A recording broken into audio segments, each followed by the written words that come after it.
We are always honored to have Tim Kaine join us in town. Really, we are extremely honored and lucky to have him representing us. This afternoon, I got the chance to sit for a little over an hour at the Global Research Institute, Mike Tierney's great organization here at William & Mary, with 8 different sub-academic groups. Senator Kaine sat there and engaged with these incredibly intelligent undergraduate work groups doing graduate work. So they've studied something and written 15-page papers, and they asked him about something on page 12. All day long, he answered with information. Just a really good, solid approach to his answers. Twice he said, "I'm sorry, I really don't know that much about it." Well, the first time the young lady hadn't phrased her question, he knew everything about it. And the second time, he claimed not to know much about the policy, but outlined the entire structure of what is in place and engaged with the student about what he could learn. That's what we are the beneficiaries of. Intellect, curiosity, and a man that every day of his life realizes he has something to learn. And when he learns it, we get the benefit of it. There were 2 things I wish you could have seen. He said when he was traveling the country on the presidential ticket, he would go to these localities and they'd ask him these incredible questions, and he just didn't know the specificity of the answer. But he could always draw on being a city councilman and a mayor for local matters that he'd seen.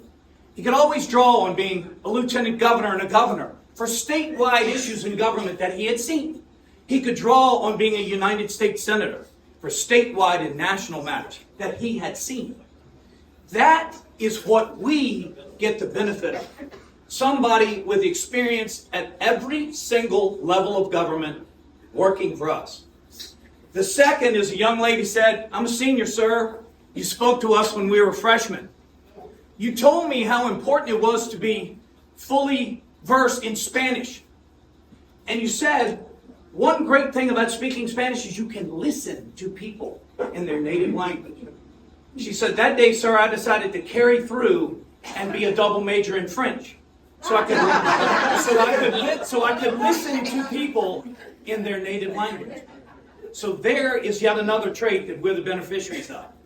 A politician and a leader who listens to us, learns every day, and then turns around and represents us. Tim Kaine has always had my back, he's always had our back, and we should always have his back. Yes.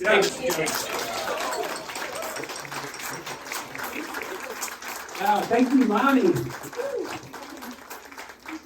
I better be good after that introduction. Oh my gosh.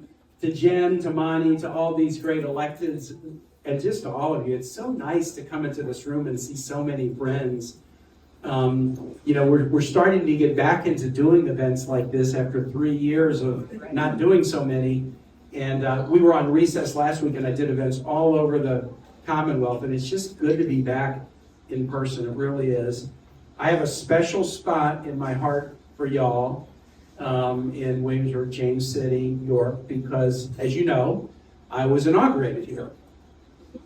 And as John said, when I ran for governor, Democrats were not usually winning at that point, James City County, in statewide elections. And I actually did win, not just Williamsburg, which was wonderful, but we won James City County. And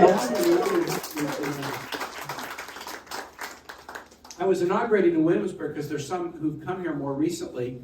There were 70 royal governors, and now there have been about 74 or 5 Virginia governors, and of the Virginia governors, only 3 have been inaugurated here. Guess who's the wrong person in this group? Patrick Henry, Thomas Jefferson, Tim Kaine. Who sticks out? Where in front? I was inaugurated here because they moved the capital to Richmond during the Revolutionary War, thinking they would come back to Williamsburg soon.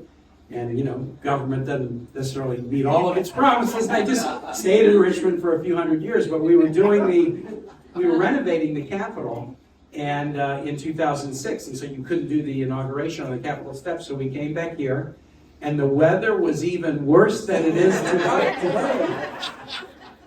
But every time I come to Williamsburg, I just get such a warm feeling because it was one of the most exciting and precious days of my life. The only problem is, most times I come back, the weather's like this. And somebody says, in Williamsburg, we call this Tim Kaine weather. And I say, well, but I call this Williamsburg weather.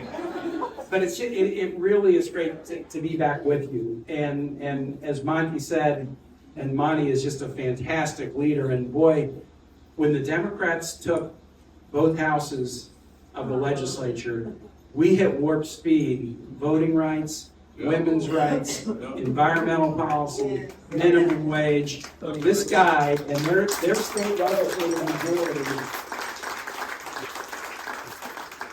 they have done so much to make us so proud. And I'll tell you, the redistricting maps give us a superb opportunity, not only to hold on to the Senate, maybe even advance a little bit, but make sure we flip the House, you guys. And I think we can on these maps. So that's what both Senator Warner and I are really devoted to this year, is working together with our other federal folks who aren't on the ballot this year to just do everything we can to make sure we have success.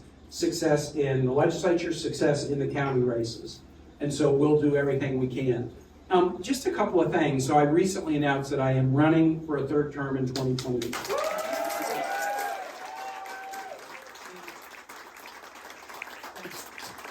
And I just want to tell you why, because it actually was a harder decision than I might have thought. The last couple of years have been tough, right?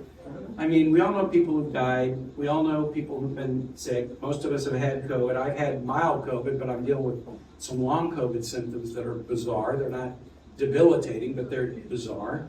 I probably, during COVID, spent more time with my wife than I had for a long time and realized, man, I really like this.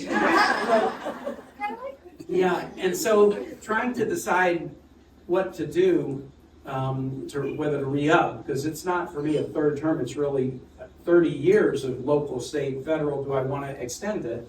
And at some point my wife said to me, the reason you're having a hard time is it's an 8-year decision, a 2-year campaign, and then 6 years of service. And it's different making an 8-year decision when you're 65 than when you're 55 or you're 45. But as I thought about it, I came to the conclusion, and not a narrow conclusion, a rock solid conclusion, do it for 3 reasons. One, there's nothing I can do where I have the capacity to do as much good as doing this. I can do good and work less.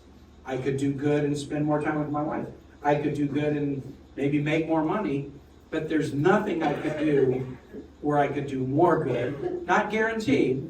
Some days you get frustrated, but in terms of just the ability to do, this is the most good I can do. And so, do I just want to do good if it's easy? Like, do I just want to do good if it's like comfortable? No, I've never been that person. So, as long as I have the energy, I should try to choose the thing where I can do the most good. The second thing is I love my team, and you're my team. And I've got some staffers here. I got Christelle Jordan, who works in my political and campaign team. I have Janine Kirchgau and Gentry Aiken. They were around. They're probably eating, or maybe they're outside. I don't know. They're eating. Okay. But I have a fantastic team. But you're part of the team. My Senate staff, my campaign staff, the county and city chairs, the local electeds, and the General Assembly members. And I realized that particularly with my staff, that if I did not do it, they're all so talented, they'd all have other great options, but not together. They would fan out here, there, and everywhere. But it's kind of like you don't want to close the family restaurant because people like being together. And I got taught math by Sister Perpetua. It's no joke, that was her name, 2nd grade. And she taught me something in math. The whole is equal to the sum of its parts. Tweetzoid, that's how she taught us to remember that. And that's true in math, but in life, the whole can be equal to more than the sum of the parts or less than the sum of the parts. And when you get a team, you guys, the Dem family, and you get a team that you like, you can be equal to more than the sum of the parts, because the synergies that we create when we care about each other and link arms to work on common priorities are so powerful. So that was the second reason I decided to stay. The third reason is this. I lived in a military dictatorship in Honduras in 1980 and 81. So I knew that the world faced challenges between the authoritarian dictators and the small d Democrats. I knew that was something out of the world. I didn't really realize, and never would have predicted, that that would not just be problems for others, but that would be right here. Having lived through the attack on the Capitol, we could be a cranky and contentious family sometime. And you know what? We share values of equality and welcome, and everybody should have a chance to start and just climb as high as they can. They're the right values. I mean, they're the reason that you volunteer and canvass and call people and help candidates and write checks and do all of that. It's because we have the right values. The values of our party are the values of our country. The best values of our country are the values of, human rights advocates everywhere. So I just couldn't help but say a particular democratic welcome to Nazira, right? Well, and with that, thank you guys. On to victory in 23, 24, 25, forever. Thank you, Senator Kaine.